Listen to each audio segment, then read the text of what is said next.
Hello everyone.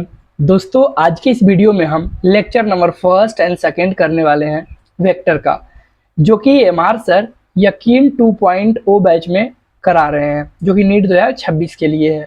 और sir ने वहाँ पे डिटेल्ड लेक्चर 2-2 घंटे का कराया है, यानी कि 2 लेक्चर, यानी कि 4 आवर का।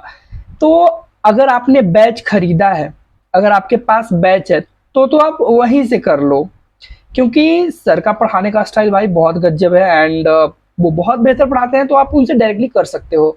एंड आप ड्रॉपर भी हो तो बैच खरीदा ही होगा डेफिनेटली, तो वहाँ से कर सकते हो। अगर आप ड्रॉपर नहीं भी हो तो डोंट वरी, आप यहाँ से भी कर सकते हो, और अगर आपने बैच खरीदा तो वहाँ से भी कर सकते हो।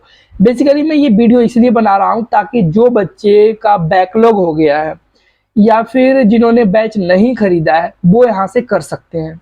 ठीक है, तो आइए समझते हैं। और सर के द्वारा जो कॉन्सेप्ट बताया गया है और जो क्वेश्चन कराया गया है, सारे कुछ कराऊंगा। ठीक है, तो ये मत सोचना कि मैं कुछ वहाँ पे लीव कर रहा हूँ, नहीं भाई, सारे का सारा कंटेंट बताऊंगा, और वो भी शॉर्ट ड्यूरेशन में। तो आइए शुरू करते हैं। तो देखो, मुझे शॉर्ट ड्यूरेशन क्यों लग रहा है, टाइम कम क्यों लग जा रहा है, हमारा सर इतना लंबा क्यों, मतलब सर लिख लिख के पढ़ाते हैं हर एक चीज़ों को, तो भाई टाइम तो लगेगा ही। और मेरा नोट्स बना हुआ है तो इससे थोड़ा कम समय लगता है ना। तो आपने बैच खरीदा तो वहाँ से भी कर सकते हो, नो प्रॉब्लम। आइए शुरू करते हैं। अगर आपका बैकलॉग हो गया तो आप यहाँ से कर सकते हो। तो यहाँ पे लेक्चर नंबर 1 और लेक्चर नंबर 2 दोनों है। ठीक है, तो आइए समझते हैं बेसिकली वेक्टर होता क्या है। ठीक है, तो पहले तो आपको ये समझना पड़ेगा कि वेक्टर, स्केलर, ये सब मतलब कि क्या है भाई। क्या वेक्टर को ही पढ़ने वाले हैं यहाँ पे? नहीं, यहाँ पे सुनो। बहुत सारी चीजें आपने जीवन में देखा होगा कि अगर आप बाजार गए तो आप टमाटर खरीद रहे हो, तो बोलते हो ना भाई टमाटर दे दो। तो कितना लेना है? तो आपको 1 kg। अब ये तो नहीं कहते हो कि 1 kg टमाटर दो, नीचे की तरफ ऊपर की तरफ नहीं। मतलब हर एक चीज़ों को आप बोलने का स्टाइल अलग होता है, हर एक चीज़ों को मेजर करने का तरीका अलग होता है ना। तो हम पहले यहाँ पे समझ लेते हैं फिजिकल क्वांटिटी। फिजिकल क्वांटिटी वो क्वांटिटी होते हैं जिन्हें मेजर कर सकते हैं, जिनको मेजर नहीं कर सकते वो नॉन फिजिकल क्वांटिटी हो गए। जैसे कि आप किसी से प्यार करते हो, तो क्या आप उसको मेजर कर सकते हो कि कितना आप प्यार करते हो? नहीं भाई, यू कांट मेजर इट। बस ये कह सकते हो कि भाई मैं तुमसे बहुत प्यार करता हूँ, you can't measure it.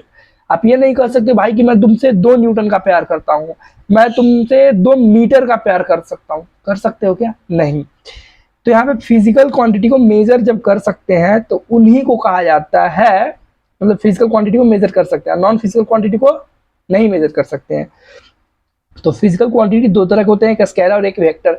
Scalar क्या होता है? स्केलर वो जिसमें सिर्फ मैग्नीट्यूड होता है, कोई डायरेक्शन नहीं होता है। और वेक्टर वो जिसके साथ मैग्नीट्यूड और डायरेक्शन दोनों होता है, और स्केलर में सिर्फ मैग्नीट्यूड होता है। ठीक है, अब यहाँ पे थोड़ा सा आपको कंफ्यूजन होगा आगे एक चीज़ में, लेकिन मैं सब क्लियर करूँगा, डोंट वरी। तो स्केलर में ये बहुत आवश्यक है कि मैग्नीट्यूड होता है, वेक्टर में मैग्नीट्यूड और डायरेक्शन दोनों होता है। लेकिन यहाँ पे सेकंड पॉइंट देखो, यहाँ पे लिखा है don't follow triangle of vector addition, यहाँ पे follow triangle of vector addition. Vector triangle of vector addition को फॉलो करता है और स्केलर नहीं करता है। क्या होता है वो भी हम समझेंगे। ठीक है, अब देखो, तुम्हें ये बात पता है, ट्रायंगल ऑफ वेक्टर एडिशन आपको पता है। अब कहोगे कैसे पता है? आपने पाइथागोरस का थ्योरम पढ़ा होगा क्लास 10th में, है ना। हाइपोटेन्यूज का स्क्वायर बराबर बेस प्लस बेस का स्क्वायर प्लस परपेंडिकुलर स्क्वायर, पढ़े हो ना। बस वही चीज यहाँ पे है ना, जो ट्रायंगल ऑफ वेक्टर एडिशन है। तो यहाँ पे स्केलर में कौन कौन होता है? मास होता है, टाइम होता है, स्पीड, करंट, इस तरीके से होता है। करंट में बेसिकली मैग्नीट्यूड डायरेक्शन दोनों होता है, लेकिन ये वेक्टर नहीं बल्कि स्केलर है। क्यों? क्योंकि ये ट्रायंगल ऑफ वेक्टर एडिशन को फॉलो नहीं करता है। ठीक है, इसीलिए। अब यहाँ पे देखो, जो वेक्टर होते हैं, force, momentum, velocity, current, density, ये सब क्या है? वेक्टर है ना। तो वेक्टर में डायरेक्शन भी होता है मैग्नीट्यूड के साथ साथ। जैसे कि अगर हम किसी को धक्का दे रहे हैं, यानी कि बल लगा रहे हैं, अब बल लगा रहे हैं तो किस डायरेक्शन में, ऊपर की ओर बल लगा रहे हैं कि नीचे की ओर, होता है ना। जैसे कि ये हम पेन छोड़ दे इसको तो नीचे गिरेगा, तो इस पे बल लगेगा, कितने का बल लगेगा भैया? mg इस पे लगेगा ना। इसका मास कितना है? इसका ग्रेविटेशनल फोर्स तो 9.8 मीटर पर सेकंड स्क्वायर लग रहा है ना। और इसका कुछ वेट मास होगा, तो मास और जो जी है mg हो गया, तो ये वेट हो गया, वेट आपका क्या हो गया, वेक्टर। यहाँ पे जो वेट है वो क्या है, वेक्टर है, ठीक है। मतलब मैग्नीट्यूड और डायरेक्शन दोनों होना चाहिए, तो यहाँ पे ये बात आपको क्लियर होना चाहिए। अब एक सवाल है, which of the following is vector. पहला क्वेश्चन है कि कौन सा इसमें से वेक्टर है। तो पहला सवाल है, मतलब पहला ऑप्शन है इलेक्ट्रोमोटिव फोर्स। इलेक्ट्रोमोटिव फोर्स, तुम्हें लगेगा फोर्स, फोर्स तो अभी बताया मैंने कि फोर्स मान लो किसी को धक्का दे रहे हो, किस डायरेक्शन में दे रहे हो, मतलब मैग्नीट्यूड भी है डायरेक्शन भी है। मैग्नीट्यूड का मतलब होता है कितना जोर से आप धक्का दे रहे हो, और किधर धक्का दे रहे हो, तो दोनों चीज आ गया ना, डायरेक्शन में मैग्नीट्यूड। यहाँ पे देखो इलेक्ट्रोमोटिव फोर्स है, तो ये क्या है, क्या ये वेक्टर है? देखते हैं वेक्टर है या नहीं है, बाद में पता चल जाएगा, अभी तुरंत बताएंगे। सरफेस टेंशन होगा या नहीं होगा, अब देखो मैं एक्सप्लेन ही करते चलता हूँ। तो इलेक्ट्रोमोटिव फोर्स जो होता है वो वेक्टर क्वांटिटी नहीं है, बल्कि स्केलर है। क्यों स्केलर है? क्योंकि इलेक्ट्रोमोटिव फोर्स दूसरे का नाम है। किसका नाम है? आपने वोल्ट पढ़ा होगा, वोल्ट भैया, वोल्टेज। अगर आप ड्रॉपर हो तो आपको पता होगा वोल्टेज, है ना, क्लास 12th का है, सेकेंड चैप्टर का, इलेक्ट्रोस्टैटिक्स में आप पढ़ोगे वोल्टेज के बारे में। तो ये एक स्केलर क्वांटिटी है, ठीक है। और सरफेस टेंशन क्या होता है? Force per unit length. तो यहाँ पे ये भी क्या है, this is also a scalar quantity. Weight क्या होता है? वेट होता है mg, मास इंटू ग्रेविटी, जो नीचे की ओर लगता है वेट। ये आपका क्या है, ये आपका स्केलर है। फोकल लेंथ, फोकल लेंथ एक तरह का लेंथ हुआ, तो ये भी स्केलर है। तो यहाँ पे वेक्टर सिर्फ वेट है, इलेक्ट्रोमोटिव फोर्स में कंफ्यूज मत होना, ठीक है। अब आगे देखते हैं, एक और सवाल है कि सर ने ये मतलब कि एक तरह से कहो तो पहले लेक्चर में ये होमवर्क दिया था, दूसरे लेक्चर में इसका सॉल्यूशन भी बताया था, ठीक है। तो physical quantity which does not have direction must be scalar. बोल रहा है कि वो फिजिकल क्वांटिटी जिसके पास डायरेक्शन नहीं है वो मस्ट बी स्केलर, वो स्केलर ही होगा। हाँ बिल्कुल सच लग रहा है ये, तो यहाँ तक तो फिलहाल सही है। दूसरा point, physical quantity which have direction, कोई फिजिकल क्वांटिटी जिसके पास डायरेक्शन है, अच्छा जी डायरेक्शन है, मस्ट बी वेक्टर। डायरेक्शन है तो क्या वेक्टर ही हो जाएगा? नहीं, हमने देखा कि करंट होता है, इधर से भी मान लो कि करंट आ रहा है, इधर से भी आ रहा है, इधर से भी आ रहा है, और गया इधर, है ना, जुड़कर, तो इसमें तो डायरेक्शन है।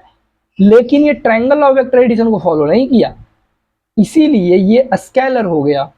तो ये बोल रहा है कि फिजिकल क्वांटिटी जिसके पास डायरेक्शन है वो मस्ट बी वेक्टर, वेक्टर होगा ही होगा, नहीं होगा टेंसर हो सकता है, उसको टेंसर वैसे बोलते हैं, तो टेंसर को भी मतलब स्केलर ही मान लिया जाता है, ठीक है। तो ये तो गलत हो गया, तो पहला सही है, दूसरा गलत है, तो A is true, B is false. समझ आया? अगला हम देखते हैं कि वेक्टर को हम रिप्रेजेंट कैसे करते हैं। अभी तक हमने वेक्टर देखा, तो रिप्रेजेंट कैसे करते हैं हमने बताया ना कि वेक्टर में क्या होते हैं, मैग्नीट्यूड के साथ साथ डायरेक्शन भी होता है। तो आइए समझते हैं। तो यहाँ पे देखो आप, यहाँ पे आप देख सकते हो कि टेल रिप्रेजेंट कर रहा है आपका मैग्नीट्यूड, और जो ये तीर जैसा नुकीला हिस्सा है, जो टोपी इसका है, ये हेड इसको बोल रहे हैं, ये रिप्रेजेंट कर रहा है डायरेक्शन, ठीक है। तो इतना आपको समझ में आना चाहिए, सब बेसिक चीजें हैं, ठीक है। तो वेक्टर को कुछ इस तरीके से रिप्रेजेंट करते हैं तीर के माध्यम से। तीर में जो पूंछ होता है वो बताता है मैग्नीट्यूड, और जो कैप है उसका टोपी वो बताता है आपका डायरेक्शन। जैसे कि आई कैप प्लस जे कैप, इस तरह से मैंने लिखा है, प्लस 2 के कैप, ये क्या बता रहा है? So direction. अब आई जे के ये सब क्या है, सुनो इस चीज को। एक आपने इस तरह से ग्राफ देखा होगा, ये एक्स एक्सिस है, ये बाई एक्सिस है, और एक जेड एक्सिस होता है जो कि आपकी तरफ बाहर निकलता हुआ होता है, ठीक है। तो एक्स वाले में जो होता है ना उसको आई कैप से दिखाते हैं, आई कैप, और बाई वाले में जे कैप, और जेड वाले में के कैप, ठीक है। और अगर एक्स जो डायरेक्शन है उसका अपोजिट में आए, मतलब कि नेगेटिव एक्स होगा तो आई से ही रहेगा आई कैप, लेकिन माइनस खाली कर देंगे। समझ आया? इतना समझ आना चाहिए ये चीज, है ना, जो कि यहाँ पे मैंने लिखा है। जो कैप है वो डायरेक्शन शो करता है, ठीक है जी। Vector can be shifted parallelly but rotation not allowed. इसका मतलब क्या है? कोई वेक्टर मान लो कि ऐसे लिखा हुआ है, तो आप उसको शिफ्ट कर सकते हो, जैसे ये वेक्टर है, ठीक है। तो आप ऐसा नहीं कर सकते, इसको आप ऐसे कर सकते हो, देखो इधर, इसको उठा के क्या हो गया ये, देखो ये एक वेक्टर है, ठीक है। तो आप उठा के इसको शिफ्ट कर सकते हो, ऐसे इधर से इधर इस तरह से शिफ्ट कर सकते हो। मतलब ये किधर जा रहा है, तीर मुड़ेगा नहीं भाई। आपने तीर चला दिया है तो जिधर वो तीर रहेगा उधर ही रहेगा, मुड़ना नहीं है उसको, रोटेशन नहीं है। अब ऐसा नहीं है कि आप इसको रोटेट कर दोगे, ऐसे नहीं कर सकते, ठीक है, नहीं कर सकते। जिधर है उधर ही इधर उधर जा सकता है, ऐसे इधर हो सकता है इधर हो सकता है। कहने का मतलब ये है, एक और मैं बनाता हूं जैसे कि आपको दिखाने के लिए। अगर कोई ऐसे है, ठीक है, तो इसको ऐसे कर सकते हैं, इसको मूव करके ऐसे ला सकते हैं, बिल्कुल ला सकते हैं। ऐसे ला सकते हैं, बिल्कुल ला सकते हैं। ऐसे कर सकते हैं, बिल्कुल कर सकते हैं। इसको भी उठा के यहाँ पे कर सकते हैं, बिल्कुल कर सकते हैं। बट हम ऐसा नहीं कर सकते कि इसको रोटेट कर दें ऐसे, फिर इसको ऐसे लगा दें, नहीं हो सकता, ठीक है। तो इस बात को ध्यान में रखो, बहुत इंपॉर्टेंट है, अभी काम आएगा आपका। जब एंगल की हम बात करेंगे तो काम आएगा, ठीक है। अब यहाँ पे बोल रहा है, और हाँ, ये जो तीर होता है ना, तीर स्केलर के ऊपर नहीं होता है मेरे भाई, ठीक है। यहाँ पे बोल रहा है which of the following representation is correct, कौन सही है। वर्क, वर्क जो होता है, वर्क मतलब काम। क्या आपने कभी ऐसा देखा है कि काम, जैसे हम बोलते हैं कि काम हम कर रहे हैं, काम हम पूरब की ओर कर रहे हैं, ऐसा बोलते हो आप? नहीं ना भैया, काम हम काम कर रहे हैं। हमें ये पता होता है कि हमने 20 जूल ऑफ वर्क किया है ना। हमने 1 घंटे काम किया तो इतना जूल ऑफ एनर्जी, मतलब कि इतना कंजम्पशन हुआ है। लेकिन हम ये थोड़ी नहीं कहते हैं कि नीचे की ओर वर्क हुआ है, नहीं होता है ना इस तरह से। तो वर्क एक स्केलर क्वांटिटी है, और स्केलर क्वांटिटी है तो इसके ऊपर तीर तो रहना नहीं चाहिए, मतलब ये रिप्रेजेंटेशन गलत है। दूसरा है फोर्स। फोर्स एक वेक्टर क्वांटिटी है, जी हाँ, वेक्टर क्वांटिटी है। और वेक्टर क्वांटिटी को दिखाने के लिए इसके ऊपर तीर दिखाया जाता है, तीर। तो वेक्टर क्वांटिटी फोर्स तो है, लेकिन उसके ऊपर तीर नहीं दिया है, इसलिए ये भी गलत हो गया, ठीक है। तीसरा है एनर्जी। एनर्जी एक स्केलर क्वांटिटी है ना। अभी तुमने देखा वर्क और एनर्जी सेम चीज है, एनर्जी स्केलर है, पर इसके ऊपर तीर भी नहीं है, बिल्कुल सही है, यही सही है, ऑल ऑफ दीज नहीं है, ठीक है।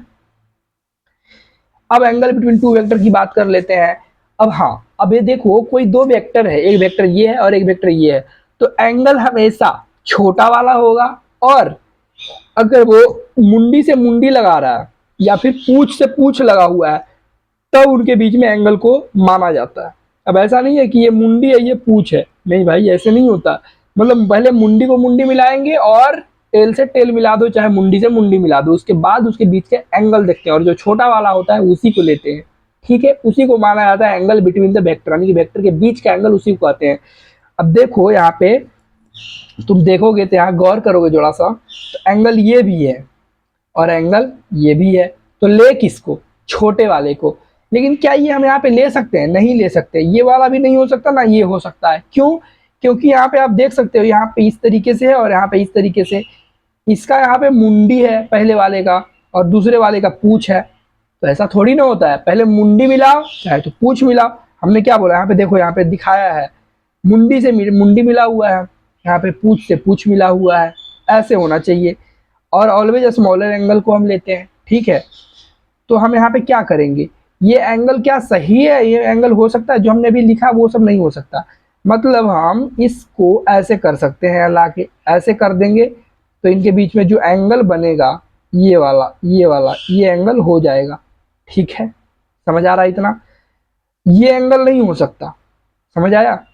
अब देखो, हमने जो ये किया, यहाँ से उठा के ये किया, अब इसको भी तो कर सकते हैं, चाहे इसको तुम कर दो, पूछ से पूछ मिला दो, ये हो गया, तो ये एंगल इनके बीच में हो गया। समझ आया? दोनों बराबर ही है, अलग नहीं हो जाएगा, ठीक है। और छोटे वाले एंगल को ही हम लेते हैं, तो ध्यान रखना इस चीज को, ठीक है। अब जैसे कि कुछ सवाल हम यहाँ पे कर लेते हैं। मान लेते हैं कि ये एंगल कितना है, सपोज करो ये 120 है, तो बोलेगा कि वेक्टर के बीच में एंगल है कितना। इसका नाम ए रख देते हैं, इसका नाम बी रख देते हैं। तो एंगल है कितना बेसिकली, तो हम क्या करेंगे, पहले वाले को आगे बढ़ा देते हैं, ठीक है। आगे बढ़ा दो, इसको आगे बढ़ा दिया, इस तरीके से आगे बढ़ सकता है ना, बढ़ सकता है। तो ये कितना हो गया, ये वाला टोटल तुम्हें पता है, एक स्ट्रेट लाइन पे 180 होता है ना। तो यानी 180, यानी कि 120 प्लस ये एंगल बराबर 180 होगा। मतलब यहाँ पे कितना होगा, पक्का यहाँ पे 60 होगा, तब तो 120 प्लस 60 जोड़ के 180 आएगा। यानी कि जो एंगल है इन दोनों वेक्टर के बीच में वो 60 डिग्री है। आपने काम एक ये किया, दूसरा आप ये भी कर सकते थे। आपने यहाँ पे कैसे निकाला है, पूछ से पूछ मिला के निकाला है। हेड टू हेड निकल सकता है क्या? डेफिनेटली निकल सकता है। जैसे कि आप देखो, एक सवाल है, ये ऐसे था और ऐसे था, दिया हुआ था ये वाला 120 डिग्री। अब हम हेड टू हेड वाला करते हैं। बिल्कुल, तो इसको उठा के यहाँ ले आओ, इसको उठा के यहाँ ले आओ। नहीं उठाओ, रहने दो। अभी क्या कर सकते हैं, देखो ये वाला ध्यान देना जरा यहाँ पे, ये कितने का है ये तो आपने देख लिया। अब इसको शिफ्ट भी कर सकते हैं ना, ऐसे। अरे भाई, इसको पीछे उठा के ले आओ, खींच कर सकते हो ना। इसी को हमने पीछे ले आया। कौन वाला? ये जो रेड था, इसी को उठा के यहाँ पे ले आए हैं, ये वाला, ठीक है। पीछे शिफ्ट किए हैं, कर सकते हैं ना। तो ये एंगल कितने का हो गया बताना जरा। तो ये एंगल आप जो देखोगे, तो ये एंगल कितना होगा बताओ। ये 120 है और ये कितना होगा, ये सीधा लाइन तो दिख रहा है, और सीधा लाइन 180 होता है, मतलब ये भी कितना होगा, 60 होगा, है ना। तो आप जैसे निकालो निकल जाएगा, कोई दिक्कत नहीं है, ठीक है। और एंगल हमेशा छोटा वाला लेते हैं, बड़ा वाला नहीं, ठीक। अब हम देखते हैं vector addition and vector subtraction. Vector को जोड़ते कैसे हैं, वेक्टर को घटाते कैसे हैं। वेक्टर तो आपने देख लिया ना, अब वेक्टर को लिखते कैसे हैं ये भी आपको पता हो जाना चाहिए। देखो, ये आपने देखा कि ये एक्स एक्सिस है, ये वाई एक्सिस है और ये जेड एक्सिस है। तो एक्स एक्सिस वाले को आई कैप से दिखाते हैं, जेड एक्सिस वाले को जे कैप से, और ये जेड एक्सिस वाले को के कैप से, ठीक है, दिखाते हैं। मतलब ये डायरेक्शन को बता रहा है, एक्स वाई और जेड। और मैग्नीट्यूड क्या होगा, मैग्नीट्यूड लिख दोगे कुछ, मान लो कि यहाँ पे 5 है, यहाँ पे 6 है, कुछ भी अपना मन से जो भी मतलब कि मैग्नीट्यूड देगा वो लिख देंगे, ठीक है। और वो जो आई कैप जे कैप वो डायरेक्शन बता रहा है, ठीक है ना। Vector addition and vector subtraction. देखो, तुम नॉर्मल एडिशन जब करते हो 2 + 6 करोगे तो 8 आता है, जो कि स्केलर है, नॉर्मली अलजेब्रिक एडिशन हो गया, ठीक है। लेकिन अगर हम वेक्टर के रूप में इसको करें तो कितना आएगा, मैक्सिमम 6 2 8 हो जाएगा, और घटाएंगे तो कितना होगा, घटाएंगे तो 4 हो जाएगा। और मिनिमम भी हो सकता है, बहुत मिनिमम हो सकता है भैया, 2 में से अगर 6 घटा दें तो कितना आएगा, -4 आएगा। -4 कहने का मतलब पीछे की तरफ, है ना। तो इस तरीके से आप कर सकते हो, ये वेक्टर एडिशन कहलाता है, ठीक है। अब यहाँ पे देखो, ये आई कैप है 3 के कैप है, प्लस 4 आई कैप है 2 के कैप है। तो आई वाला आई वाले के साथ ही जुड़ेगा, ठीक है। तो आई और 4 आई कितना हो गया, 5 आई जुड़ गया, सिंपल। 3 के कैप 2 के कैप जुड़ गया, 3 2 5 के कैप। मतलब जो जिस डायरेक्शन में है ना उसी डायरेक्शन में जोड़ोगे। अब ऐसा नहीं करोगे कि दो, जैसे 3 के कैप है 4 को जोड़ दोगे, नहीं भैया। अगर आई डायरेक्शन में, मतलब एक्स डायरेक्शन वाले को ही तो आई बोल रहे हैं ना, वाई वाले को ही जे बोल रहे हैं, और जो जेड तुम्हारी तरफ है जेड वाला, उसी को तो के कैप बोल रहे हैं। तो यहाँ पे थोड़ा बदल गया, आई जे के कैप करके, कंफ्यूज मत होना, वही एक्स वाई जेड ही है, ठीक है। तो अब ऐसा नहीं कर सकते कि एक्स वाले को वाई वाले के साथ जोड़ दे, नहीं भैया, तीनों का तीनों इंडिपेंडेंट होता है, स्वतंत्र होता है, किसी को किसी से मतलब नहीं है, ठीक है। अब आप देख लो टाइप्स ऑफ वेक्टर, मतलब वेक्टर कितने प्रकार के होते हैं, कैसे कैसे वेक्टर हैं। तो आइए समझते हैं, बहुत सिंपल है। यहाँ पे हम बात कर लेते हैं टाइप्स ऑफ वेक्टर के बारे में। पहला है इक्वल वेक्टर। इक्वल वेक्टर क्या होते हैं, two vector having same magnitude and same direction is called equal vector. अब समझो इस चीज को, जैसे कि ये पेन है, ये पेन है, ठीक है। तो ये दोनों पेन है, ठीक है। अब इक्वल वेक्टर करने का मतलब क्या है, दोनों इक्वल होना चाहिए और सेम डायरेक्शन में होना चाहिए। देखो, तो जितना लंबा ये है, जितना लंबा ये है, अगर दोनों इधर है, ऐसे कर देते हैं, ये तीर वाला हिस्सा हो गया, ये नुकीला वाला है आपका डायरेक्शन बता रहा है, ठीक है, ये भी नुकीला डायरेक्शन बता रहा है, ऐसे समझो आप। ये टेल पूछ हो गया, ये भी पूछ हो गया। तो ये दोनों क्या है बताना जरा, सेम डायरेक्शन में है, बिल्कुल सेम डायरेक्शन में है। और सेम मैग्नीट्यूड है, हाँ सेम मैग्नीट्यूड है। ये छोटा बड़ा लग रहा है मतलब मान लो ना दोनों बराबर है, ठीक है, दोनों बराबर है और सेम डायरेक्शन में है, तो इसको हम बोलेंगे इक्वल वेक्टर, ठीक है। इक्वल वेक्टर क्या होना चाहिए, टू वेक्टर होना चाहिए having same magnitude and same direction, magnitude same और डायरेक्शन भी दोनों का सेम। ऐसे हो गया तो दोनों का डायरेक्शन भी सेम, कैसे भी हो जाए, ठीक है, जो कि हमने एग्जांपल यहाँ पे लिखा है। अब पैरेलल वेक्टर की बात करें, तो पैरेलल वेक्टर में क्या होगा, क्या ये दोनों जो इक्वल वेक्टर था पैरेलल नहीं था, हाँ, इक्वल वेक्टर हमेशा पैरेलल रहेगा, है ना, ये पैरेलल वेक्टर ही है, हाँ पैरेलल वेक्टर। लेकिन इक्वल वेक्टर में दोनों बराबर भी था, अब जरूरी नहीं है कि पैरेलल में बराबर हो। अब हम पैरेलल में एक छोटा ले लेते हैं, जैसे ये, तो ये बोलेंगे हम पैरेलल वेक्टर, मतलब इक्वल भी हो सकता है और अनइक्वल भी हो सकता है, लेकिन पैरेलल होने के लिए सारी सेम सेम, मतलब कि गैपिंग जो होना चाहिए बीच का सेम होना चाहिए। समझ आया पैरेलल वेक्टर क्या होते हैं? पैरेलल वेक्टर यानी कि मैग्नीट्यूड में और मे नॉट सम, वही बात है कि भैया एक बड़ा भी हो सकता है, एक छोटा भी हो सकता है। कहने का मतलब एक 20 मीटर लॉन्ग है, एक मान लो कि 15 है, इस तरीके से। तो मैग्नीट्यूड सेम हो भी सकता है, नहीं भी हो सकता है। भैया पैरेलल में नहीं हो सकता सेम, सेम तो हो ही सकता है, नहीं भी हो सकता है। But direction must be same, लेकिन डायरेक्शन एक ही होना चाहिए, ठीक है। अगर अपोजिट हो गया तो एंटी पैरेलल हो जाएगा, अभी हम आगे देखेंगे। ऑल पैरेलल वेक्टर मे और may not be equal vector, बोल रहा है कि ऑल पैरेलल वेक्टर, जितने भी पैरेलल वेक्टर हैं वो मे और may not be equal vector, वो हो भी सकते हैं या भी नहीं भी हो सकते इक्वल वेक्टर। हाँ, ये दोनों इक्वल वेक्टर है, लेकिन ये वाला कहाँ इक्वल वेक्टर है, नहीं है, ठीक है। हो भी सकते हैं, नहीं भी हो सकते हैं, ठीक है। अब तीसरा हम देख लेते हैं नेगेटिव वेक्टर। क्या? Negative vector. तो ये अभी आपने देखा जो इक्वल वेक्टर, ये दोनों इक्वल वेक्टर है, सेम डायरेक्शन में है, तो दिस इज पैरेलल वेक्टर, मतलब कि इक्वल वेक्टर तो है, साथ में पैरेलल वेक्टर भी है, खाली इसका डायरेक्शन रिवर्स कर दो, उल्टा कर दो, ये हो गया आपका क्या? Negative vector. नेगेटिव वेक्टर कुछ नहीं है, मैग्नीट्यूड मस्ट बी सेम, दोनों का मैग्नीट्यूड सेम सेम है, दोनों की लंबाई सेम सेम है, ठीक है। और डायरेक्शन सिर्फ अपोजिट हो गया है, डायरेक्शन एग्जैक्टली अपोजिट हो गया, ये आपका नेगेटिव वेक्टर, वही हमने यहाँ पे लिखा है। और नेगेटिव ऑफ ईच अदर होते हैं, एक दूसरे के रेस्पेक्ट में नेगेटिव होते हैं। अगर हम इसको नेगेटिव मान रहे हैं तो इसको पॉजिटिव मानेंगे, अगर इसको नेगेटिव मान रहे हैं तो इसको पॉजिटिव मान लेंगे, ठीक है ना। अब दूसरा है एंटी पैरेलल वेक्टर। अरे भैया पैरेलल का उल्टी कर दो बस। पैरेलल में क्या था? पैरेलल में बड़ा छोटा भी हो सकता है, इक्वल भी हो सकता है, दोनों वेक्टर अलग अलग साइज का भी हो सकता है, अभी देखा हमने, जैसे कि दोनों, ये भी हो सकता है, तीनों ले लो, चलो तीनों ले लिया, तो ये तीनों क्या है? पैरेलल दिख रहा है तुम्हें। इक्वल भी हो सकते हैं, नॉन इक्वल भी हो सकते हैं, लेकिन डायरेक्शन हमेशा सेम दिख रहा है। और एंटी पैरेलल, ये कर दो एंटी पैरेलल। एंटी पैरेलल में क्या होगा? मतलब कि डायरेक्शन अलग अलग होगा, एकदम डायरेक्टली अपोजिट होगा, एगो इधर तो एगो एकदम इधर, डायरेक्टली अपोजिट, है ना। अनइक्वल भी हो सकते हैं, मतलब सेम टू सेम पैरेलल जैसा ही है, बस इसका डायरेक्शन खाली रिवर्स कर दो बस, और कुछ अंतर नहीं है। ऑल नेगेटिव वेक्टर और एंटी पैरेलल, जितने भी नेगेटिव वेक्टर होते हैं एंटी पैरेलल ही तो होते हैं भाई। ये क्या है? ये हटा दो, ये क्या है? एंटी पैरेलल है, नेगेटिव वेक्टर ही तो है, तो जितने भी नेगेटिव वेक्टर है वो एंटी पैरेलल है या नहीं है? बिल्कुल है। दूसरा पॉइंट है ऑल एंटी पैरेलल मे और may not be negative at each other, बोल रहा है कि जितने भी एंटी पैरेलल हैं वो हो भी सकते हैं और नहीं भी हो सकते हैं नेगेटिव।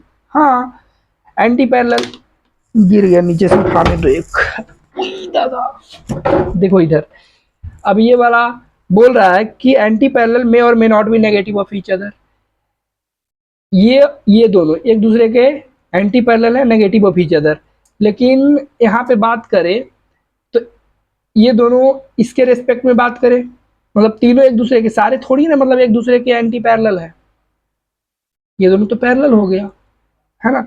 वही बोल रहा है all anti parallel vector, all anti parallel जो है मे और may not be negative at each other, बिल्कुल सही है, समझ आया। अब अगला देते हैं यूनिट वेक्टर। यूनिट वेक्टर क्या है? जो डायरेक्शन वेक्टर है ना, जो सिर्फ डायरेक्शन बताता है, वही यूनिट वेक्टर है।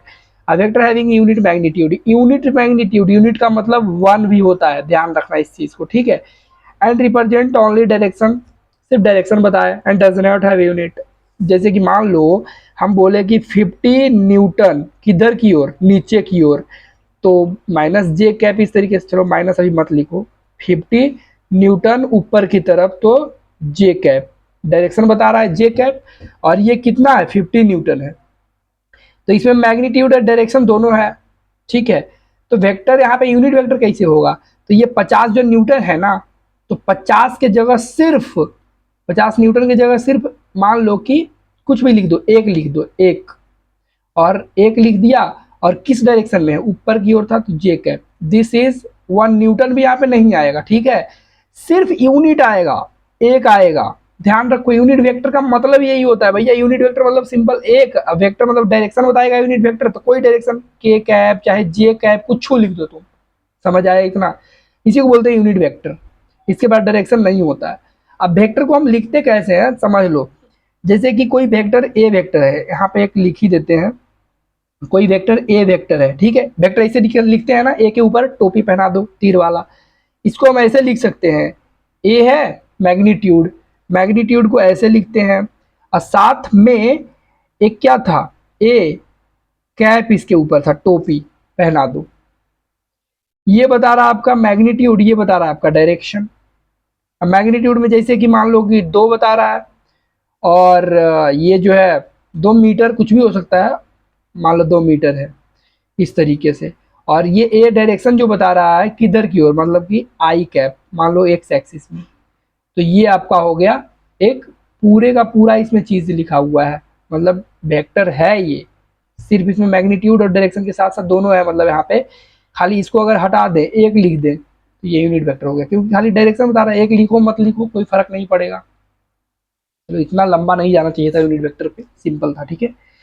अब है जीरो वेक्टर या नल वेक्टर। जीरो वेक्टर या नल वेक्टर कैसे होता है, अब अब कोई गाड़ी है, रेस्ट पे है, यानी कि वेलोसिटी, जिसे स्पीड तो स्केलर है लेकिन वेलोसिटी तो वेक्टर है।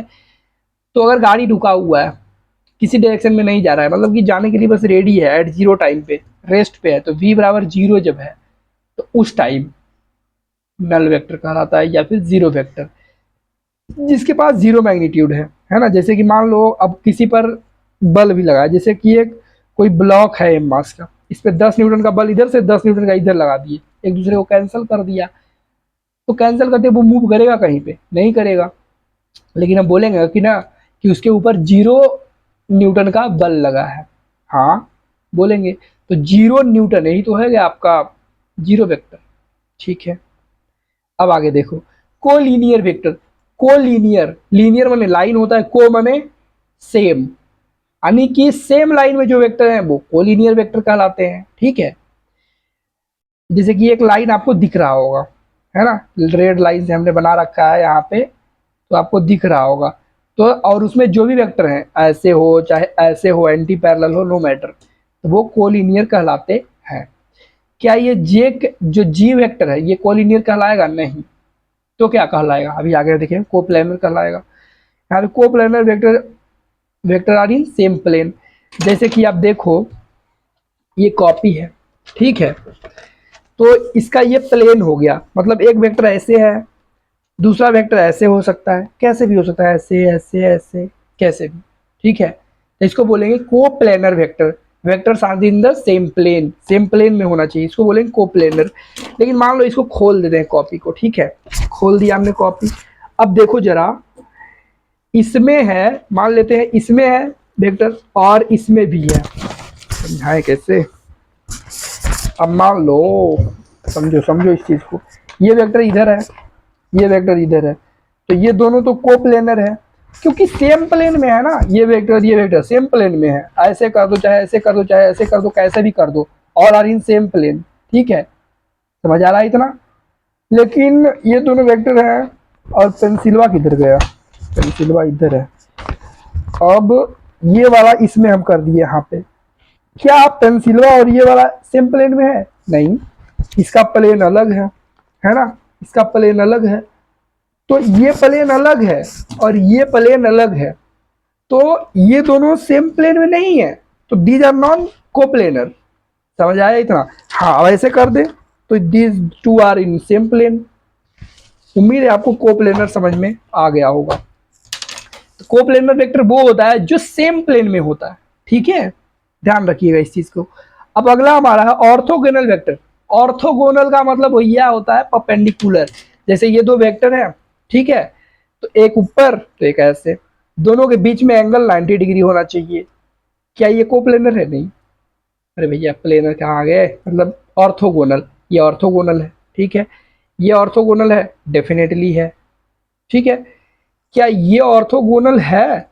डेफिनेटली है। 90 डिग्री के बीच उनके बीच का एंगल होना चाहिए। मैग्नीट्यूड में और may not be same, magnitude same हो भी सकता है, नहीं भी हो सकता है ना। ये दोनों तो मैग्नीट्यूड सेम ही था, इधर इधर सेम ही था, ये 90 के बीच में था, ऐसे कर देते हैं। क्या आप मैग्नीट्यूड सेम है, ये छोटा है ये बड़ा है, फिर भी तो ऑर्थोगोनल है एक दूसरे का, तो मैग्नीट्यूड सेम हो भी सकता है, नहीं भी हो सकता है। भाई देखो, इस टाइप्स ऑफ वेक्टर में इतना टाइम लग रहा है, तो आप विश्वास मानो आपको हमेशा के लिए याद हो जाएगा, और बेस्ट तरीके से याद हो जाएगा, आप नहीं भूलोगे, ट्रस्ट में, ठीक है। आपको लग सकता होगा कि टाइम ज़्यादा लग रहा है। अब कोप्लेनर वेक्टर भी अच्छे से आपको समझा दिया, यहाँ पे जो लिखा है आप उससे भी समझ सकते हो, है ना। अब आपको देखो कनकरेंट वेक्टर क्या होता है। कनकरेंट वेक्टर, कनकरेंट वेक्टर का मतलब होता है कि बहुत सारे वेक्टर एक ही पॉइंट पे एक्ट कर रहे हो। जैसे कि आप आपको कोई लतिया दे, आपको कोई छोटा बच्चा घर में रहता है ना, छोटा बच्चा घर में रहता है तो उसको कोई भी पीटते रहता है, कोई इधर से मार देता है एक थाप, कोई इधर से मार देता है, कोई पिछमों से मार देता है, कोई आगे से दो थाप लगा देता है, मतलब उसका कोई इज्जत ही नहीं है बेचारे का, मतलब किधर से भी उसको थप्पड़ लगते रहता है। सेम वही काम यहीं पे होता है। जैसे कोई पॉइंट है ना, इसको इधर से भी लग रहा है, इस पे इधर से भी लग रहा है, हर एक तरफ से लग रहा है। मतलब किसी सर्टेन पॉइंट, स्पेसिफिक पॉइंट पे हर एक डायरेक्शन से उस पर काम करे vector, that is called concurrent vector. Magnitude बराबर हो भी सकता है, नहीं भी हो सकता। भैया एक छोटा सा बच्चा है, उसको हर कोई मार रहा है, बड़ा आदमी भी मार देता है। बड़ा मतलब कि मान लो कि बड़े अलग वेक्टर को हो गया वो, छोटा वेक्टर कोई छोटा बच्चा है उसको वो भी मार रहा है ना। मतलब अलग अलग लग सकता है भाई, ये पॉइंट पे ये भी लगा सकता है, ये पॉइंट है छोटा सा, ऐसे लग रहा है ना, इधर से भी लग रहा है, इधर से भी लग रहा है, इस तरीके से लग रहा है, और कोई आके इधरों से लगा दिया। तो क्या सारे बराबर हैं? नहीं है, हो भी सकते हैं, नहीं भी हो सकते हैं, ठीक है। तो ही बोल रहा है कि मे और मे नॉट बी सेम, वही मैग्नीट्यूड की बात कर रहा है। और डायरेक्शन, मैग्नीट्यूड एंड डायरेक्शन मे और may not be same. Direction same कहाँ है भैया, एक इधर से लग रहा है, एक इधर से लग रहा है, डायरेक्शन भी सेम नहीं है, मैग्नीट्यूड भी सेम नहीं है, हो भी सकता है, नहीं भी हो सकता है। अब दो वेक्टर एक ही, मान लो कि यहाँ पे काम, एक पॉइंट है इधर से काम कर रहा है, लग रहा है, एक और इधर से लग जाए तो डायरेक्शन सेम हो गया, दोनों बराबर भी हो सकते हैं। यही बोला है कि मे और may not be same, magnitude direction की बात कर रहा है। But point of action at the same point, लेकिन पॉइंट ऑफ एक्शन सबका सेम ही रहेगा, सेम ही पॉइंट पे सब काम करेगा, ठीक है, जो कि आप एग्जाम्पल देख सकते हो। अब एक्सियल वेक्टर है। एक्सियल वेक्टर अधिकांशतः जब आप पढ़ोगे रोटेशन वोटेशन तब समझ में आएगा अच्छे से, है ना। तो समझा देते हैं फिलहाल। जैसे कि मान लो कोई एक पॉइंट, मतलब कि कोई गाड़ी अगर घूम रहा है, चाहे मान लो कि पृथ्वी घूम रहा है, पृथ्वी घूम रहा है अपने अक्ष के चारों ओर, एक्सिस के चारों ओर, है ना, मतलब कि अपने ऑर्बिट पे घूम रहा है। तो जैसे वो घूम रहा है ना, तो ऐसे करो, ये फिंगर जिधर घूम रहा है वो फिंगर को उधर ले जाओ ऐसे, और जो डायरेक्शन ये आ रहा है अंगूठा, वही डायरेक्शन हो जाएगा उसका एक्चुअल डायरेक्शन उस वेक्टर का, ठीक है। मतलब परपेंडिकुलर होता है एक तरह से कहें तो यहाँ पे, मतलब along the axis of rotation.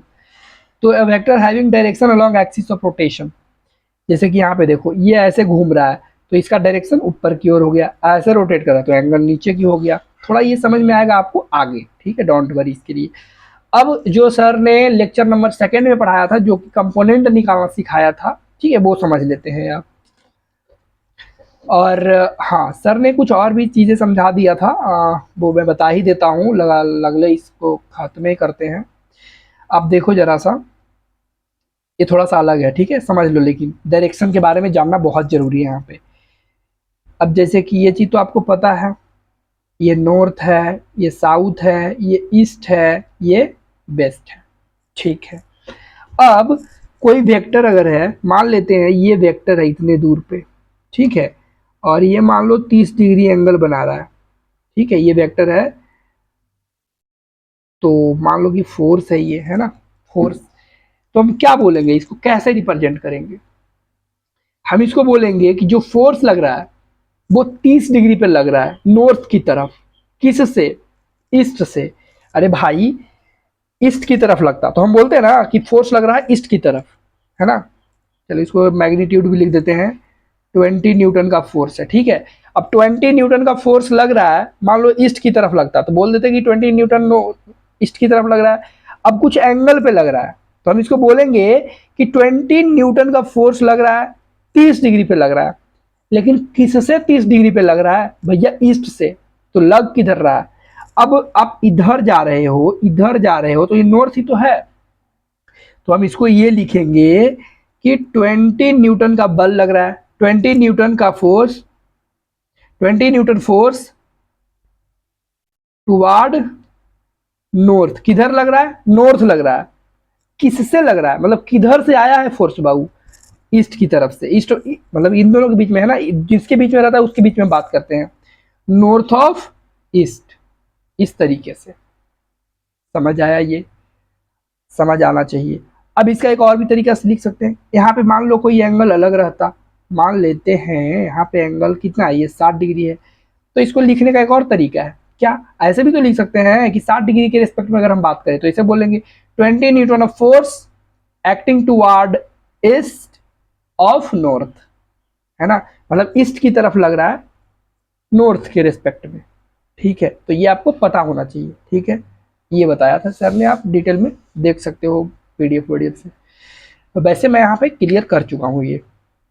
ठीक है, अब हम सीखते हैं कंपोनेंट ऑफ वेक्टर निकालना, जो कि बहुत आवश्यक है। आप लॉज ऑफ मोशन पढ़ोगे एनएलएम, मतलब पहले तो आप जो सेकेंड चैप्टर पढ़ोगे मोशन इन प्लेन, उसमें भर भर का इस्तेमाल आता है कंपोनेंट ऑफ वेक्टर या रिजोल्यूशन ऑफ वेक्टर निकालना। ठीक है, दो नाम है इसका, कंपोनेंट या फिर रिजोल्यूशन। समझ आया इतना? और सुन लो ध्यान से, आप फ्रिक्शन पढ़ोगे तो वहाँ पे भी आएगा, लॉज ऑफ मोशन पढ़ोगे वहाँ पे भी इसका इस्तेमाल होगा, मतलब भाई ग्रेविटेशन पढ़ोगे तो वहाँ पे भी इस्तेमाल होगा, मतलब भर भर के इस्तेमाल है। तो कंपोनेंट ऑफ वेक्टर बहुत अच्छे से सीख लो, काम आएगा। लेकिन उससे पहले एक चीज़ है जो कि आपको याद करना है, वो क्या? साइन 30 का वैल्यू क्या होता है? हाफ होता है। बहुत अच्छे से आपको याद है। साइन 45 का, साइन 45 वन अपॉन रूट 2 याद रखा है ना आपने? एक और याद कर लो भैया, इसी को रेशनलाइज करके लिखा गया है हाफ रूट 2, यानी कि हाफ रूट 2 रेशनलाइज करके लिखा गया है ये हाफ रूट 2, है ना, वही यहाँ पे हमने लिखा है। तो इसको याद रख लो, अच्छा रहेगा, तुम्हारे फायदे में रहोगे तुम। Sine 30 half, sine 45 half root 2, sine 60 half root 3। ठीक है, याद रखो अच्छे से।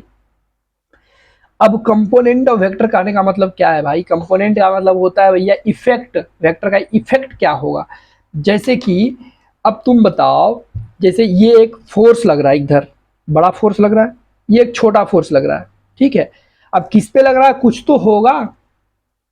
मान लेते हैं यहाँ पे एक ढेला पत्थर रहता छोटा सा, एक पत्थर पे लग रहा है बल, तो मान लो इधर लग रहा है 20 न्यूटन, इधर लग रहा है 10 न्यूटन, तो ये पत्थरा किधर जाएगा? क्या इधर चल जाएगा? मान लेते हैं 20 न्यूटन का सिर्फ इधर की ओर लगता तो पत्थर पूरा का पूरा इधर चल जाता। ठीक है, और मान लेते हैं कि 10 न्यूटन का लगता, सिर्फ इधर लगता, तो पत्थर इधर चल जाता। अब दोनों में लग रहा है, 20 न्यूटन इधर भी लग रहा है, 10 न्यूटन इधर भी लग रहा है, ना पत्थर इधर जाएगा ना इधर जाएगा, कहीं बीच में जाएगा, बीच में भी नहीं जाएगा। वैसे इसका इफेक्ट ज्यादा होगा, तो पत्थर कहीं ऐसे जाएगा, इधर जाएगा, है ना। अरे भैया दोनों अगर बराबर रहता है ऐसे, 10 न्यूटन इधर भी लग रहा है, 10 न्यूटन इधर भी, तो पत्थर एकदम बीचों बीच जाता, किसी के तरफ नहीं जाता, है ना, ये बीचों बीच जाता। लेकिन ये 10 न्यूटन का लग रहा है, 20 का लग रहा है, तो पक्का पत्थर इधर जाएगा, कहीं ना कहीं बड़े वाले की तरफ जाएगा, जाएगा ना। समझो इस चीज को, बहुत काम देगा, है ना। तो यही हम यहाँ पे समझा रहे हैं, आपको लिख कर समझाते हैं।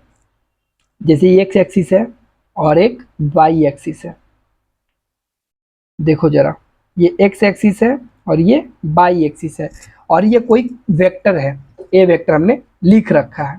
तो ये ए कॉस थीटा होता है और ये ए साइन थीटा। कैसे आया है ये सब भी मतलब डिटेल में जानना चाहोगे, वैसे कोई काम का नहीं है, but you can understand it. मैंने एक चैप्टर पढ़ाया था ट्रिगोनोमेट्री, जिसमें मैंने बताया था साइन थीटा कॉस थीटा और टेन थीटा का फॉर्मूला, तो वहां से भी आप जानना चाहोगे। साइन थीटा बराबर क्या होता है? सिपाही, पी अपॉन एच होता है। कॉस थीटा कुशवाहा, कॉस बाहा बेस अपॉन हाइपोटेन्यूस होता है।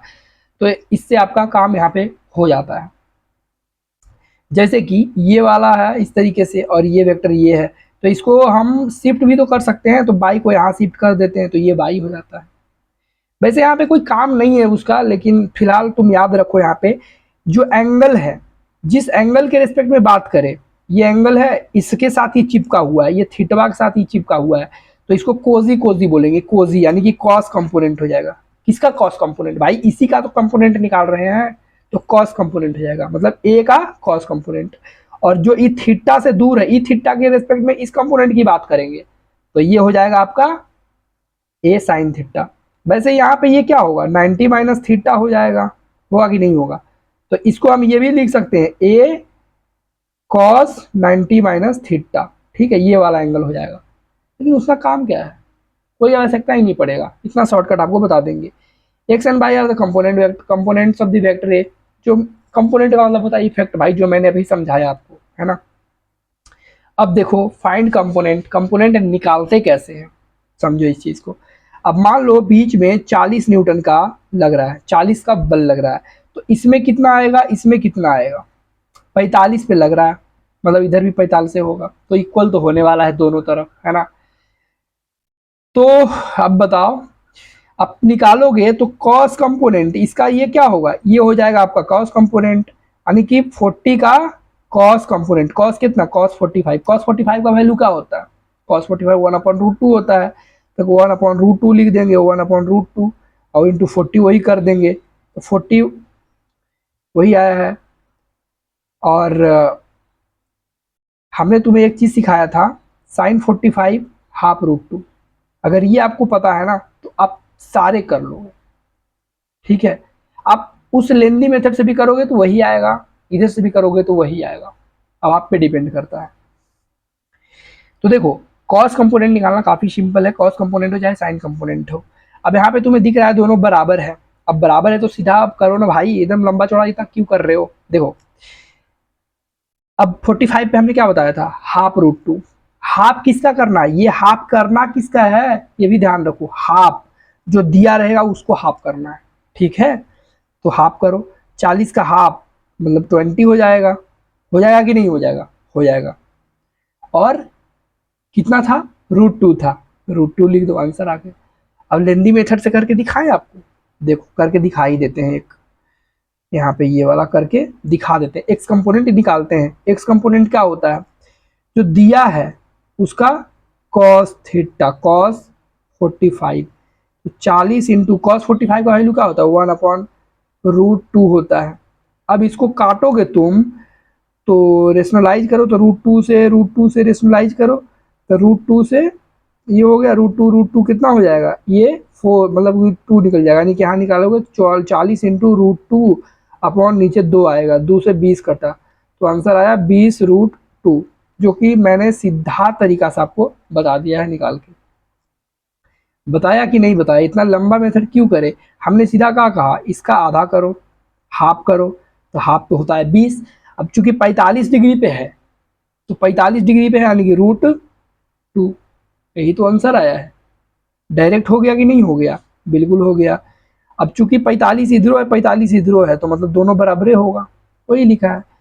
यहाँ पे भी वही बात, यहाँ पे इसका पहले आधा करो, 10 है तो इसका आधा 5 हो गया, इधर भी 5 और √2 हो गया। वही बात यहाँ पे 70 है, लेकिन यहाँ पे 30 60 पे है। अब तुम्हें बताओ कि एक वेक्टर ऐसे है, एक वेक्टर ऐसे है, और ऐसे 30 पे लग रहा है, तो किधर ही जाएगा, एक मतलब ये 70 है ना, 70 और 30 एंगल, ये 30 बन रहा है और ये इधर, तो ज्यादा प्रभाव इसका इधर होगा ना, इधर देख रहे हो किधर झुका हुआ है, इधर आएगा ज्यादा, इधर जाएगा कम, है ना, बिल्कुल कम, सही बात है। ये 70 न्यूटन का भाई बल लगा है, तो इधर कम जाएगा, इधर ज्यादा जाएगा, इधर कम जाएगा। समझ आ रहा है क्या कह रहे हैं, नहीं समझ आ रहा है, थोड़ा सा ध्यान से सुनो, इस चीज को गौर से देखो। अब ये 30 न्यूटन है, तो अच्छा ये कंपोनेंट ज्यादा होगा कि हाई वाला, डेफिनेटली हाई वाला होगा भैया, 70 ही लग रहा है, तो जो 30 है जिधर सटा हुआ ज्यादा है उधर ज्यादा लगेगा, है ना। तो साइन मतलब कि देखो, अब यहाँ से दो को निकालना है आपको, 30 और 60 का निकालना आता है साइन वाला, उसी से कर लो जो हमने बताया है, सीधा हाफ करो, हाफ करोगे तो 35 आएगा। अब एगो मतलब हाफ तो करना होता है भैया, हाफ सब में करना है आपको, ये बात तो पता है। अब किसी में √2 लगाना है, किसी में √3 लगाना है, किसी में ऐसी छोड़ देना है हाफ खाली करके, है ना। तो यहाँ पे एगो में तो तुम्हें पता लग रहा है, 30 में हाफ रूट क्या होता है, 30 में क्या था बताना, हाफ होता है, और 60 में ½ √3 होगा, यानी कि एगो तो हाफ रह जाएगा और एगो होगा ½ √3, यानी कि 35√3।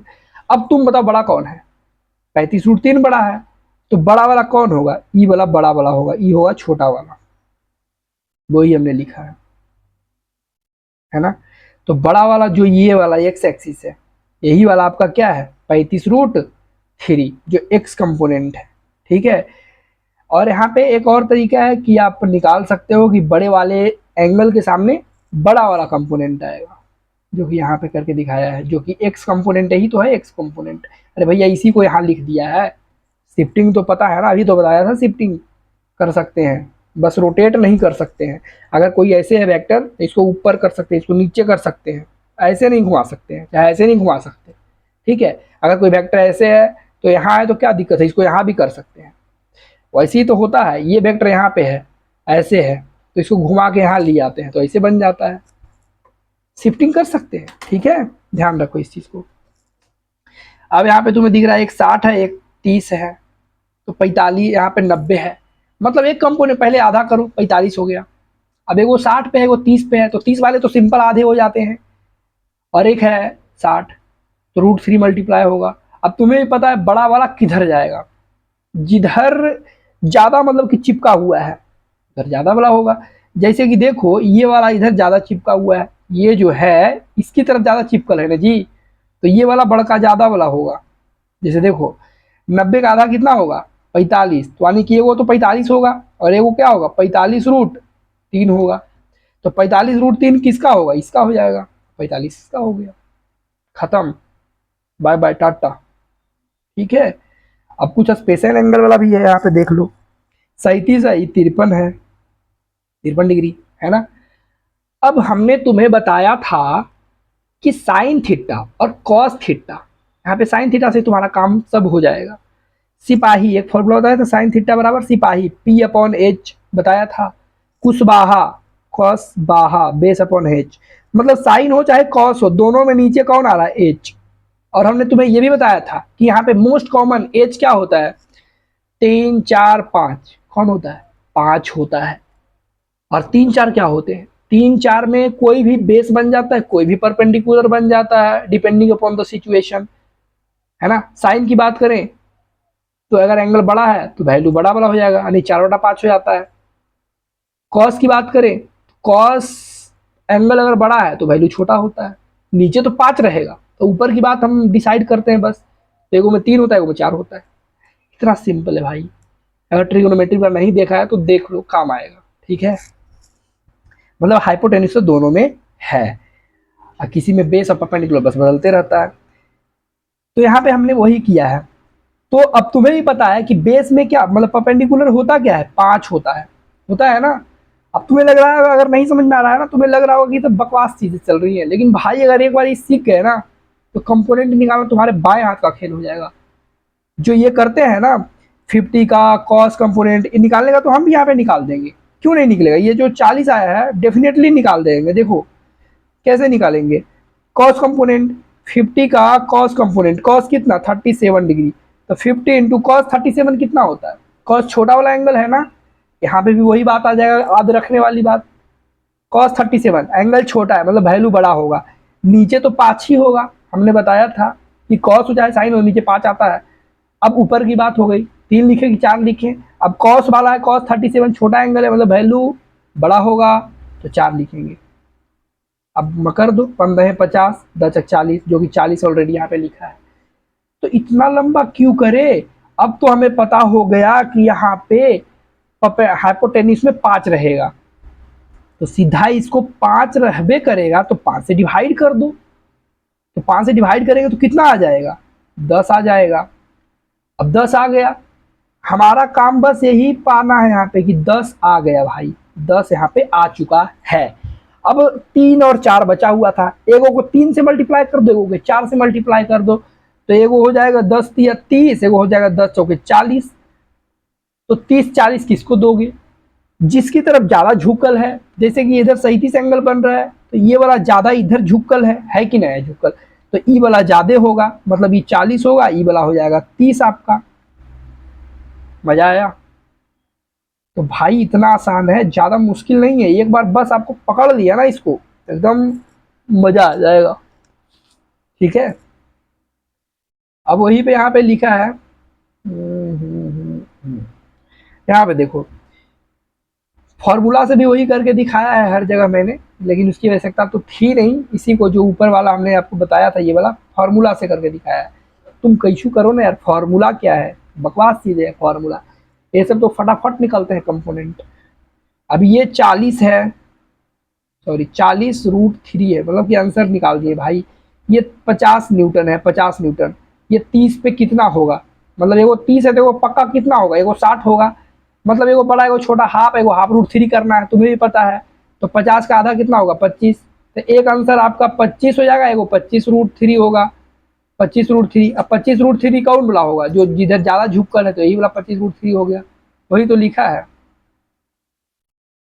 ये क्या लिखा है, 40√3। 30 डिग्री है ना। अगर ये 30 डिग्री है तो आधा 30 डिग्री है, तो ये कंपोनेंट कितना हो जाएगा, निकाल लो। 60, जो निकाला वो सही है ना। 25 हो जाएगा और ये हो जाएगा √3। समझ आया इतना। तो इस वीडियो में फिलहाल इतना ही, और मिलते हैं नेक्स्ट वीडियो में। तब तक के लिए ऑल द वेरी बेस्ट। पढ़ते रहिए, नोट्स बनाइए, अच्छा से समझिए इस चीज़ को। कंपोनेंट निकालना बहुत ज़रूरी है भाई। कंपोनेंट निकालना आप सीख गए ना तो बहुत मज़ा आ जाएगा। इसको बस याद रख लो। Remember sin 30, half sin 45, half, sin 60, half. ठीक है, अगर आज कर लिए ना मज़ा आ जाएगा। तो इसमें फ़िलहाल इतना ही था, और मिलते हैं नेक्स्ट वीडियो में। ठीक है, बाय।